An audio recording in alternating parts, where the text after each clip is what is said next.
we go. Well, hi, Nancy, and thanks for joining us at CheckpointOne, Australia's Trail Running Community Summit. It's really exciting to have some international flavor, coming into this event. So why don't you start by just telling us a little bit about yourself and your running background? Yeah, so this is really exciting. I've been running since my mom said I never actually crawled. I went from just laying on the floor to running. so, um, and then been running ever since. So I actually didn't run in, competitively at all in high school or college. I played field hockey. And then I was actually a coxswain on the crew team at my college. And then I started running while I was in college, training with the team and everything. And then really got into trail running in like the mid 80s. And so been doing a lot of trails since then, and ran, and I still like to consider myself competitive, but at the older age group. So I do masters. I love competing at the Masters mountain running championships. I coached a cross country team at a university many years ago. I've helped folks along with coaching, and I enjoy sharing my love of trail running and mountain running everywhere I go. Yeah, and you've not only taken your kind of love of mountain running of being on the trails, you've taken that out of the trails and into the world of being part of the sports organizing bodies. And your experience, I guess, founding the American Trail Running Association, or ATRA, over 25 years ago must be pretty amazing. Tell us a little bit about that journey. Yeah, so when ATRA was founded, and we're based in Colorado Springs, which is where I live, but we have tentacles nationwide and worldwide for that matter. But yeah, there wasn't any organization that reflected the sport back then. In 95, we were founded in 96, but a group got together, and there had been an article in the paper about trail running, and it referenced an organization called the American Hiking Association. And we thought, well, there's nothing available to athletes to go and find information, tips. There wasn't a nationwide calendar of events. It was really in the infancy of the sport, even though there'd been events that have been happening for years, but just in little pockets around the country. So got together with a couple folks, and I ended up carrying the ball and founding and moving forward. And what we found initially was people wanted to have a calendar of events. So that was kind of our start, was having something that people could go to get information. And then from that time, it has grown and evolved. And every year we have a theme. And this year, as a matter of fact, our theme is celebrating youth on the trails. And that not only means young people, but also that youthful awe, enthusiasm that we get as we age, and we still generate that excitement on the trails. So we filled a niche that wasn't there. And then through the years, one of the things we really pride ourselves in is providing content, whether it's educational resources, tips and techniques for the sport, sharing press releases from our brand members, or advocating for sustainability events. So we have a lot of different pillars that we work with. We have resources for podcasts, coaching, camps, and then of course our the initial trail mountain running calendar has grown and evolved over the years. So we have over 10,000 searchable events, which provides the history of the sport. Even though some of the events may not be happening, we still have that history within that calendar. So it's really kind of fun going through and seeing all the events that did happen, many of which are still happening, but certainly a bunch of new events over the years.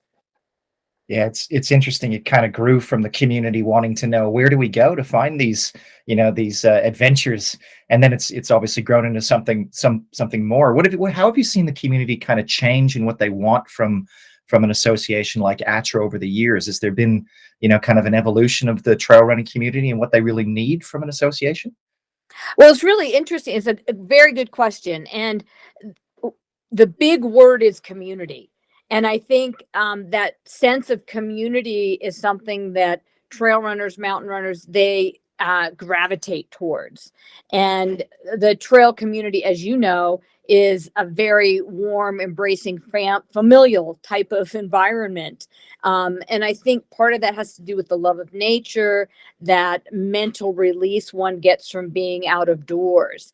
And so I think that piece of it has really never changed, but it's grown. And I think some of the things that we've noticed over time is that we have more women in the sport. We're looking at more diversity in the sport. That's slower to come, but I think that's one of the really important evolutions of the sport, is seeing that piece of the growth.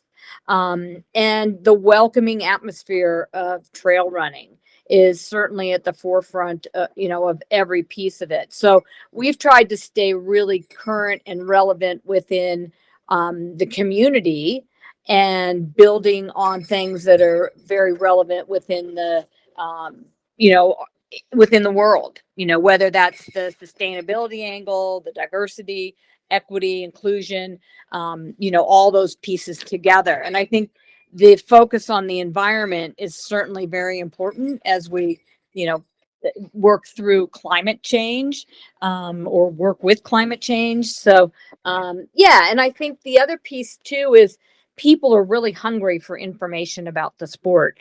And as I mentioned, the youth piece, which is that focus this year, is um, we found that many parents, coaches didn't know where to go to find out about the sport. So we're trying to provide that resource so that there's that educational piece, and that's probably one of the big pillars for us, is education. You just recently really released a another edition of a book, haven't you? That kind of is talking all about trail running and ultra running and mountain running. Tell us a little bit about that. Yeah, so I'm glad you asked, because I've got a copy right here. It's called The Ultimate Guide to Trail Running, and our first edition came out in 2000, and it seems like every 10 years we have a redo. So there's certainly content that is the same year over year, but there's also some new things that people learn through, whether it's nutrition, different techniques, different stretching, different things that are happening worldwide in the sport. So we thought a refresh would be really great with the book. So it's a how-to.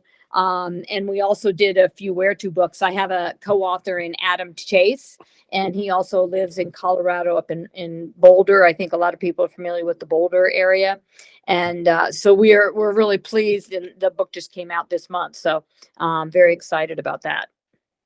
Well, we'll have to make sure we get some copies down here in Australia. I'm sure there's a few people in the audience that have a copy. I don't, but I'm going to make sure I get on Amazon and get myself a edition 3 ordered soon. Excellent. So obviously, Australia right now, and we've talked about this, doesn't have a national association, for trail running. We do for ultra running, interestingly enough, and that includes kind of track running and 24-hour and 48-hour etc. races, but not specifically for trail running. And there's a lot of people coming into the sport, seeing explosion, as you guys would have seen in America, in the number of women entering the sport, the number of youth, the number of people crossing from other sports like triathlon and track into giving a go on the trails. Tell us a little bit about a couple of the things that you would suggest for Australia, being pretty young in the sport of trail running and also not having a national association. Tell us a few things that you'd say we should consider really carefully as we kind of move towards, I guess, maturing as a country in terms of the sport. One of the key things in a trail running organization, or any organization, is to have really good leadership and people that are really in tune with what's happening worldwide. Because as we have our various countries, we get into that little mindset that, it's the same everywhere. And I think having that bigger cultural approach and the idea of what's happening worldwide, I think, is very, very important. And it also helps. It helps that education process, but it also gives you an idea of what people are doing in other countries. And you don't have to take everything that, each country does and then put in this conglomerate and have this, amazing kind of crazy tentacles everywhere. But to pick the things that work in your community, because some things may not. Maybe the trails in one area are all buttery smooth. They're, super technical rocky in another place. It's the same with the various organizations in the countries. So they might, certainly focusing on trail and mountain, but it might be a little bit different in each country. So I think having that approach is really helpful, and also working within other organizations and establishing partnerships with other groups that are like-minded. And that's not to limit, just in the running space, but also looking at people that advocate for safer trails, or, maybe it's a hydration product, or, whatever, organizations that are doing other things that can help you evolve as an organization. So getting to know a lot of these different groups and what partnerships make sense. We recently became one of the partners of a collaborative effort on Trails Are Common Ground. And it relates to kindness and responsibility and working on the trails, because there's so many multi-users. And lest we not forget that, a trail runner is not the only person that uses the trail. And also considering the environment and the impact of animals and things like that on the trails, and habitats, and safety should always be paramount and first and foremost. In anything we're thinking about when you're out in the out of doors. So components about safety and being responsible with the environment are, really key pieces.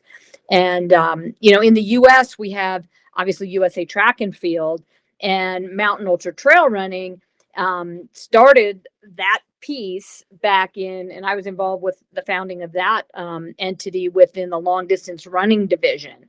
Prior to that, there was nothing, it was just nothing, right? People were doing kind of their own thing. So we wanted to get a group together, and we felt that we would have a little more impact if we joined mountain, ultra, and trail, as opposed to having mountain over here, ultra over here, and trail over here. So we all are worked together. And I think finding that common balance, and it's difficult, because everybody has their ego, everybody has the thing that they like to do and they want to support. So there's like that meeting of the minds, and then working together. And I think those synergies will develop much better in having that respect for your colleagues that bring other experiences into the organization. I love that concept of common ground, partnerships, community, meeting of the minds. I think it's always a challenge when working across a number of different organizations, which every country and region always definitely has, and particularly when there's really passionate people about their sport or their sub discipline within a sport. Coming together to work on a common goal or some common ground is a great way to think about it.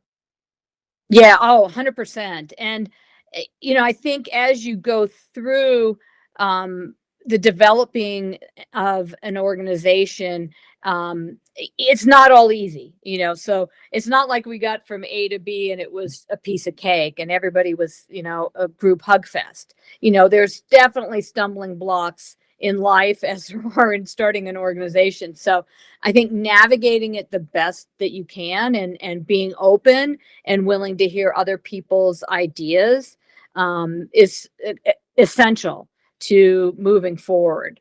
And we've certainly found that with our group. That's a great kind of segue into the next quick question, which is what moving forward, what are the next 5 years in trail running look like? If you were to gaze forward into your crystal ball, what would you see as some of the kind of big themes and things that are going to change the face of ultra running or trail running in the next 5 years, 5 to 10 years? Well, I think my hope deep down is what got everybody excited about the sport, which is the love of running and the love of the sound of your footprint, and your footfalls in the forest or wherever you were running. Um, that piece of it, that grassroots, organic, authentic piece, I hope no matter what happens with the sport, as it may get more commercialized, which is a good thing, and maybe some people say not such a good thing. But where you have that commercialization, you also have a lot of potential for additional growth. You have more media awareness. You have more brands that are providing products that fit the needs of the people that are out running, right? There's more events, so you have opportunities for that.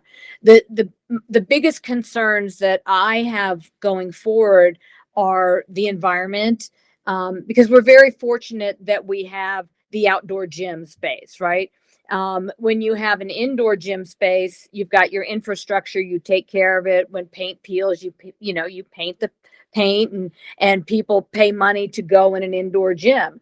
The outdoor gym is a little bit of a different experience. The paint peels, and what are you going to do? You need water, you need a lot of things to keep your environment flush and lush. And you face issues through whether it's fires that you have to reroute trails, or there's an earthquake, or some natural disaster that occurs.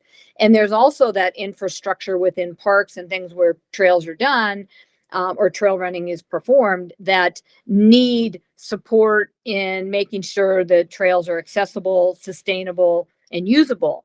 And a lot of the city, county, state parks departments are experiencing a lack of funding.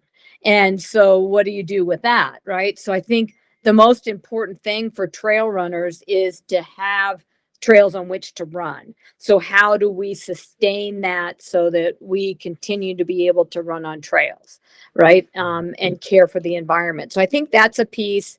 And, as I mentioned, the commercialization, with the different series that are happening, a lot of money coming into the sport, a lot of concerns at the elite level on drug testing, and all these elements are good things, and it just comes with growth and that maturity you mentioned. I think there's a lot of different moving parts, but at the core, I hope that piece always continues and people don't forget about that, which I think is one of the reasons it's really important to keep that history. I mean, we keep history alive of what happened in wars and things like that for years ago, right? Our ancestors. Those are the pieces. And I always tell the young people, don't forget where you came. And if you don't know, do a little research to find out what that is. So I think preserving that history for people, I think, is really important. So those are some of the things in kind of a roundabout way that I think see things going. No, I think you've hit on some really interesting ones there. We talk with our community a lot about environmental and social sustainability, as being a cornerstone or a pillar of, how the sport grows in Australia. And I think history is an interesting one too. As you know, and as we've kind of talked about briefly, the CheckpointOne is part of the Trail Running 2032 initiative. And we're looking over the next kind of 8.5 to 9 years to really try and create a bit of a new path or trail towards in history of trail running, and that's towards getting trail running to be looked at as a sport in the Brisbane 2032 Olympic Games. Tell me a little bit about your thought about that in terms of trail running being an Olympic sport. Does it have a pathway or a trail to that kind of peak of sportsmanship? Yeah, and I think one of the issues with a sport wanting to get in the Olympic Games, it's very challenging because the program is so full, right? So some of these niche sport, whether it's surfing or whatever, sometimes start out as an exhibition sport and then become a full-fledged sport. So I think we're moving in the right direction with our governing body at World Athletics. We now have a World Mountain and Trail Running Championship, which is going to be held every other year starting this year. Last year, due to the pandemic, the first or the inaugural event was held in Thailand in 2022. And then the next edition is in June 2023 in Innsbruck, and then 2025 and every other year. So that's one piece. It's really important to have regional specific events in the sport so that World Athletics sees that enthusiasm and more countries participating in the sport. I think one of the, certainly the pluses we have in trail and mountain running is the visibility and the viewability, I guess I would say. It's very exciting to watch. People running up and down mountains. The scenery is terrific. I once said to somebody at Runner's World magazine years ago, I said, you're all talking about road running, but all your pictures and your ads and things are on people on trails. because that's people like look at that and they're like, oh yeah, you're right. There are a lot of pictures of people on the trails, because how exciting is it running down the road through a stoplight, right? As opposed to getting out on a beautiful trail. So, and I think World Athletics leadership has taken a more significant approach looking at the sport.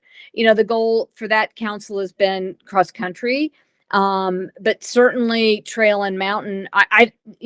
That's, I don't know if I'll see it in my lifetime, which I hope I do in the Olympics. But we look at the world champs as the Olympics of the sport right now. But I do know that the athletes, certainly putting a USA on your chest is really key for athletes that compete, or whatever country you're from, is a real joy. And I think that justification and legitimacy of our sport has been recognized, that hopefully we've made groundwork over the last 20, 30 years. But yeah, it's a challenge for sure, but I think it's a good goal. And I think the more passionate people that are involved in that pipeline, it'll just help the cause. Yes, and I think it's definitely, and you mentioned grassroots and community driven. It definitely has to come from the community and be driven at a grassroots level, and have the passion behind it to hold the sport up at the pinnacle of kind of global and world sports. But it's a long ultra marathon to get there, and there have been a lot of people running that for a lot of years. So we've got some work to do. Yeah, and I think part of that too is a lot of people that are in the decision making roles don't really understand the sport, and they don't understand it unless they attend a sporting event. They go and physically watch somebody running up or down a mountain, running on a trail. You look at it a whole different way. It's really good that we've got video now that captures that, but you really need to experience it to understand the allure of the sport, and talk to people that are in the sport. So I think that's that shift, because once somebody goes, they're like, wow, I had no idea. Right. And then you have a lover of the sport for life.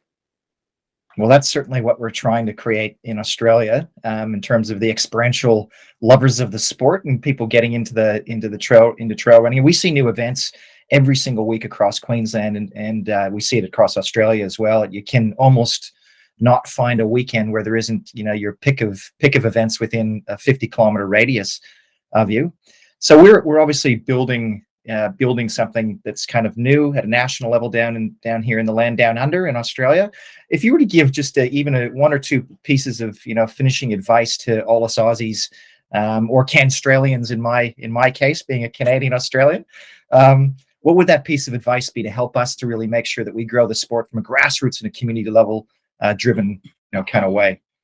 One of the things that I think would really help, if there was a, like a book or a guidebook together from Australia about the different trails. Because when I came out a couple of years ago, we went on. We were the only one on particular trails. We did end up going to Kosciuszko, and there was tons of people all over the place there. And there was actually an organized event up there, which was really fun. I ran a 5K, and there was also a 50K. But I think the trails that we went to just explore on our own, we had to do a lot of research on our own to find those trails. And so I think, well-marked trails, again, it goes back to the safety factor. People are going to go on the trails that they think they're going to get lost or hurt. So I think that's kind of that's the grassrootsiest way to approach the sport, I think, for the general body. But getting people that are passionate to get out to, whether it's running stores or running groups, and talking about trail running and say, hey, have you given it a try? It's super fun. This is what we can we can help you with this, providing educational tips and techniques, and getting some folks that are well recognized or well respected in the community to carry that torch for the sport, I think would be really key.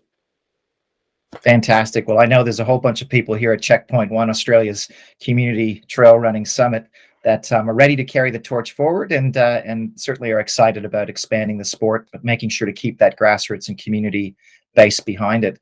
And thanks for joining us today. Really appreciate the international flavor. And you said it's It's pretty chilly in Colorado right now, whereas I'm sweating in almost 30-degree heat at 6 a.m. in the morning in Brisbane, Queensland. So very different environments, but similar love for the sport.